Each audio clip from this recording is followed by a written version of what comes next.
नमस्कार, स्वागत है आपका दिल्ली तक पर। मैं हूं आपके साथ प्रियंका कर्णवाल और हमारे साथ आज बॉलीवुड के जो अभिनेता हैं, किसी इंट्रोडक्शन की उनको ज़रूरत है नहीं, इमरान हाशमी सर हमारे साथ है। सर वेलकम टू दिल्ली तक। शुक्रिया, थैंक यू सो और मच। हमारे साथ जो मैम है, श्रेया मैम है। मैम वेलकम टू दिल्ली तक। Thank you.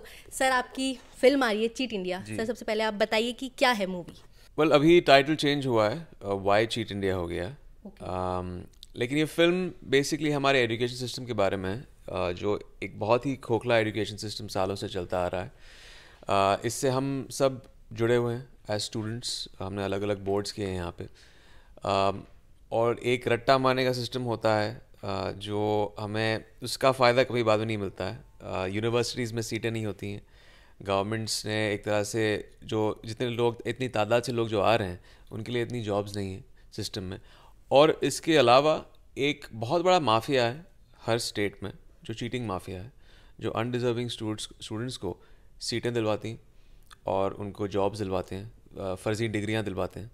तो ये एक बहुत ही बड़ा प्रॉब्लम है, जो जितनी जल्दी हो सके टैकल हो जाए उतना अच्छा है। लेकिन अब तक कोई आसार नहीं नज़र आ रहे हैं। तो चीट इंडिया बेसिकली उस एजुकेशन सिस्टम के बारे में और उस चीटिंग माफिया के बारे में जो सालों से इस एजुकेशन सिस्टम को खोखला किए जा रहे हैं। किस तरह से खोखला होता जा रहा है सिस्टम, मतलब उस पर फोकस किया गया है ताकि उसको सुधारा जा सके। देखिए, मैंने अपना बोर्ड यहाँ मुंबई में किया था, आईसीएसई बोर्ड किया था। तो ये जो रट्टा मारने का जो फंडा है, ये सालों से चलता आ रहा है, ये बदला नहीं है। ये फंडामेंटली फ्लॉड है, क्योंकि इसका आगे जाके जब आप नौकरियां ढूंढते हो तो इससे कोई फ़ायदा नहीं होता है आपको। उसके अलावा जो गवर्नमेंट की जो स्पेंड है हमारे एजुकेशन सिस्टम में, अभी उन्होंने और भी उसका हिस्सा जीडीपी का नीचे कर दिया है। अभी 2.9% हो गया है, जो बहुत कम है। कोई भी इकॉनमी जिसने एजुकेशन के लिए कुछ किया है, जीडीपी का कम से कम उन्होंने 7 या 8% रखा है as a contribution towards the education sector. तो हम बहुत कम हैं। और अभी देख लें कि हिंदुस्तान की आवाम, जो स्टूडेंट्स इतनी तादाद से, लाखों की तादाद से आते हैं, 2.9% कुछ नहीं है। इसके वजह से जो टीचर्स भी हैं, उनको ज़्यादा सैलरीज नहीं मिलती हैं, वो क्वालिफाइड नहीं रहते हैं।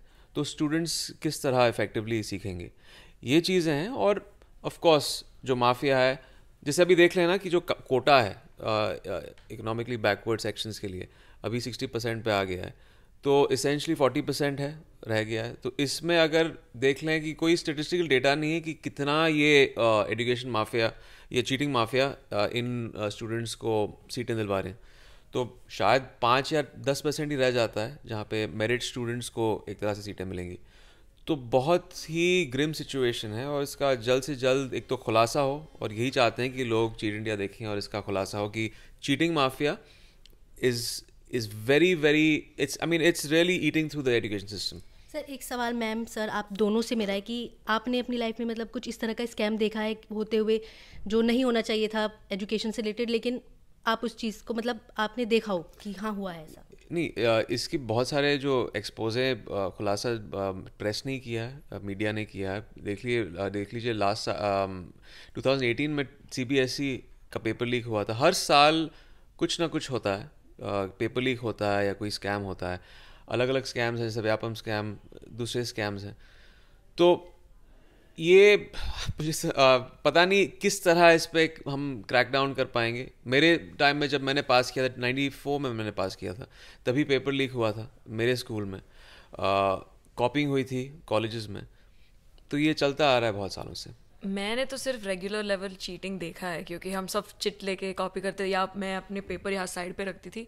पर इस लेवल के स्कैम्स मैंने कभी नहीं देखे, सिर्फ न्यूज़ में देखे और व्हाट्सएप फॉरवर्ड्स में मैंने पढ़ा है। पर नहीं, ऐसे इस तरह के स्कैम्स मुझे पता ही नहीं था कि इतना ऑर्गेनाइज्ड है ये बिजनेस। और जो इनका कैरेक्टर है फिल्म में, जो हेड करते हैं चीटिंग माफिया को, ये उन पे आधारित है। बट वी डिडंट नो, कुछ आइडिया नहीं था। इस फिल्म के शूटिंग के दौरान हमें और भी पता चला इसके बारे में। और सर हमने मूवी के ट्रेलर में एक आपका डायलॉग है, वो सुना है कि आप पैसे लेकर पास इसलिए कराते हैं उसमें बच्चों को, ताकि जो गरीब बच्चे, जो मेहनती बच्चे हैं, उन्हें कुछ फ़ायदा मिल सके इस चीज़ का। तो इस चीज़ के बारे में बताइए। वेल यही है कि जब कोई बच्चा स्कूल या यूनिवर्सिटी से निकलता है, तो एक तो जो सरमाउंटिंग जो लोन्स होते हैं, इंटरेस्ट की जो परसेंटेज होता है, वो बढ़ता चला जाता है। अभी नौकरियां तो है नहीं इस इकोनॉमी में, उस इन्फ्लक्स को वो दे नहीं पाते हैं नौकरियां, तो बच्चा क्या करेगा? ये चीटिंग माफिया के जो लोग हैं वो देखते हैं कि कौन टॉप हो चुका है किस यूनिवर्सिटी में, तो जाके उस बंदे को अप्रोच करते हैं और कहते हैं कि यार तुम्हें लोन भरना है, तुम्हें अभी तो नौकरी नहीं मिलने वाली है, तो हमारे लिए काम कर लो। हमारे में देखा है कि हर बच्चे के लिए, अनडिजर्विंग बच्चे के लिए वो एक तरह से 15 या 20 लाख लेते हैं, और उसका एक कट जो इस बच्चे के पास जाता है, जो जाके एग्जामिनेशन देता है, जो प्रॉक्सी एग्जामिनेशन देता है, उसको जाता है। तो ये राकेश सिंह ये कह रहा है कि तुम्हारे पास तो नौकरी है, हम आपको पैसे दे रहे हैं, तो उन 5-10 साल में जब आपको नौकरी नहीं मिल रही है, जब आप उस लोन को अदा कर रहे हैं, आप हमारे लिए काम कर लो। और वो कहता है कि मैं जो गरीब जो बच्चे हैं उनकी मैं जेबें भर रहा हूँ और अमीर लोगों से ले रहा हूँ मैं। और सर एक और चीज़ हमने ट्रेलर में देखी थी, उसमें शुरू में ये बोला जाता है कि पेरेंट्स ऐसा चाहते हैं कि मैनेजमेंट का या इंजीनियरिंग का एक स्टैंप लग जाए। देखिए, कुछ चंद सब्जेक्ट्स ही हैं जो कहते हैं कि यहाँ पे हमें नौकरी मिल जाए तो अच्छी सैलरी मिल जाएगी। तो इंजीनियरिंग हो, मेडिकल हो, डॉक्टर्स हों, इन प्रोफेशंस में एक तरह से स्पेसिफिसिटी होती है, जहाँ पे पेरेंट्स कहते हैं कि ठीक है, आपने कोर्स कर लिया है, इंजीनियरिंग में चले जाओ, क्योंकि इतने मीन्स भेड़ चाल है ना, और कुछ नहीं है। अगर सब लोग इंजीनियरिंग की तरफ जा रहे हैं तो पेरेंट्स बोलेंगे कि ठीक है, यहाँ पे एक ल्यूक्रेटिव करियर है, तो आप उसी की तरफ जाओ या डॉक्टर बन जाओ।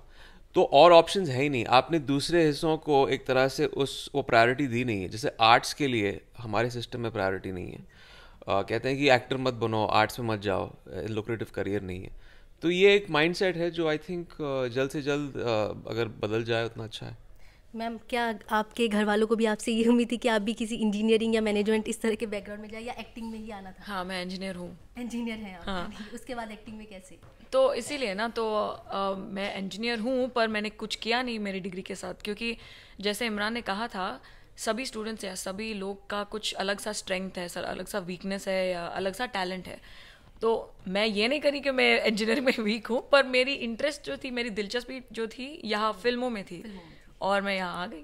तो मैं बहुत शुक्रगुजार हूँ कि हमारी फिल्म जल्द रिलीज़ होने वाली है, और आप सब ज़रूर देखिएगा अपने नज़दीकी सिनेमा घर में। हम विल बी वेरी एक्साइटेड। हम भी बहुत एक्साइटेड हैं और बहुत वेट कर रहे हैं मूवी को देखने का। क्या इस मूवी से सोच बदलेगी लोगों की? क्या आंखें खुलेंगी? जो स्कैम हो रहे हैं, क्या उसमें कमी आएगी? मेरी दुआ तो वही है कि इस पे एक जो पहले खुलासा हम कर रहे हैं सिस्टम का, इस पे ना तो कोई इस तरह की फिल्म बनी है, और लोग ज़्यादातर जानते नहीं हैं, शायद फैकल्टी मेंबर्स भी जानते नहीं हैं कि किस तरह स्टूडेंट इम्पर्सनेशन, किस तरह एग्जामिनेशन हॉल में पेपर कॉपी किया जाता है या लोग आके एग्जामिनेशन देते हैं। तो एक बार इसके बारे में खुलासा हो जाए, उसके बाद एक कॉन्वर्सेशन शुरू होगा। जो बदलाव आएगा वो शायद बाद में आएगा, तो शायद 10 साल के बाद या 20 साल के बाद जब एक चेंज आएगा, तो शायद चीट इंडिया का एक छोटा सा हाथ उसमें रहेगा। मेरी यही दुआ है। सर, दिल्ली में आपने एक ट्वीट किया था, तो एजुकेशन मिनिस्टर से क्या आप मिले हैं अभी तक?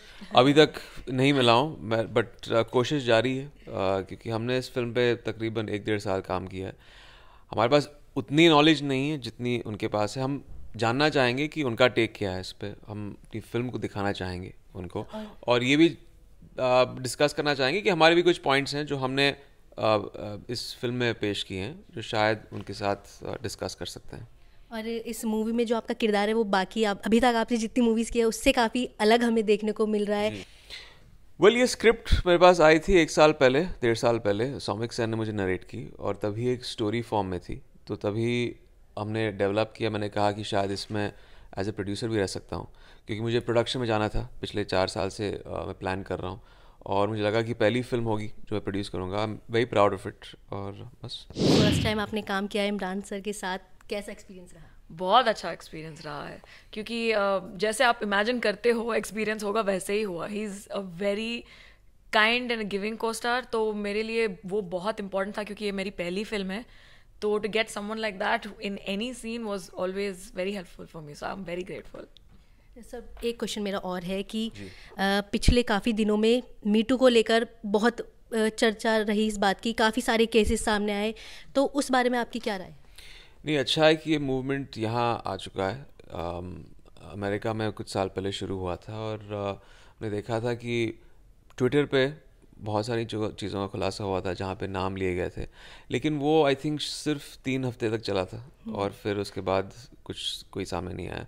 ऐसा मैं नहीं मान रहा हूँ कि ये एक तरह से मूवमेंट मर चुका है यहाँ, लेकिन इसमें एक पॉजिटिव चीज़ है कि अभी कोई औरतों को फॉर ग्रांटेड नहीं लेंगे। उनको पता है कि उनका एक एवेन्यू है जहाँ पे कुछ भी उनके साथ ऐसा हादसा हो तो वो ट्विटर पे डाल सकते हैं और मीडिया भी कैरी करेगी। तो जो मर्द हैं जो इस तरह का सलूक करते हैं औरतों के साथ, वो थोड़े वॉर्न हो जाएंगे इस चीज़ के बाद। तो अच्छा है और एक अच्छा ट्रेंड है। मैम, आपने अभी बॉलीवुड में एंट्री की है, आपने भी काफ़ी मीटू पर सुने होंगे केसेस वगैरह, तो आप इस बारे में क्या देखती है? पॉजिटिव देखती है इसे या किस तरीके से देखती है? नहीं, एक ही तरीके से देख सकते हैं इस मूवमेंट को, ये वो पॉजिटिव है क्योंकि this is very necessary.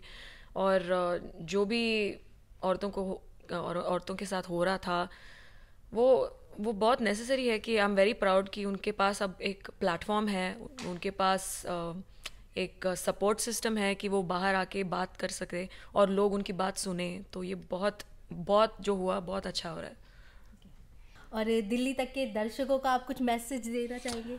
Well, यही कि हमारी film Y cheat India release हो रही है 18 जैन को, तो ज़रूर जाके देखिएगा। ये फिल्म सिर्फ स्टूडेंट्स के लिए नहीं है, पेरेंट्स के लिए भी है, क्योंकि इसमें भी एक तरह से उनका भी जो दबाव है स्टूडेंट्स पे वो एक तरह से नेगेटिव होता है। फैकल्टीज़ के लिए है, गवर्नमेंट ऑफिशियल्स के लिए। तो प्लीज़ जाके वाई चीट इंडिया देखिए। बहुत ज़रूरी था इस तरह की मूवी आना, क्योंकि इस तरह की आज तक हमने कोई मूवी देखी नहीं। सही बात बोला है। ज़रूरी था इस तरह की मूवी आना। जी जी। और बस यही मेरी दुआ है कि इसके बाद एक चीट इंडिया के बाद एक कॉन्वर्सेशन शुरू होगा और एजुकेशन सिस्टम में जल्द से जल्द बदलाव आ जाए। दिल्ली तक के वीडियोस को देखने के लिए चैनल सब्सक्राइब करें और बेल आइकन का बटन दबाएं।